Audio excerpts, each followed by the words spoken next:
Nya kasagang baka kay daghan man na kuyawan. So mao na ni ron yot kay lagi ni uli naman ko sa atong purok no. Ya niabot naman po kog isa ka tuig naman po dere nya ron kay mo birthday naman po ko dere sa akong purok pero di lang ko mag-ingon og kanos pero karong bulan na ni uli naman ko dere sa mong purok yot no. Mao ni mga panghitabo nga murag na-recall lang nako ba kay ang akong gallery bitaw naa mo gud tay panahon nga kanang maglimpyo ta sa atong gallery makakita tas mga nakasave bitaw.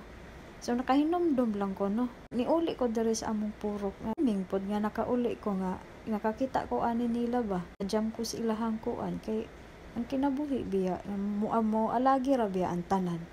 So wala lang na ako naning higayon na bitaw nga nakakita ko nila. So duha ni sila ka kuan artist bitawag an basta kanang gakanta diha duha na sila. Dayon na pay isa ani bali duha pud sila. Kanang si kuan to si Habibi ug si Sean. Kaso ga-scroll ko sa akong gallery wala naman yun. I-delete man siguro nako sa akong kagaral no. Ambot lang pud kay ngano pud nato kung ngano pud nako tong gi-delete na siguro ay. Ay magsakit ra na akong ulo balik-balik anang nahitabo na. Pero mo ni siya karon nalingaw lang ko ba nalingaw kog lantaw kay ginon daghana man day kog kuan oy.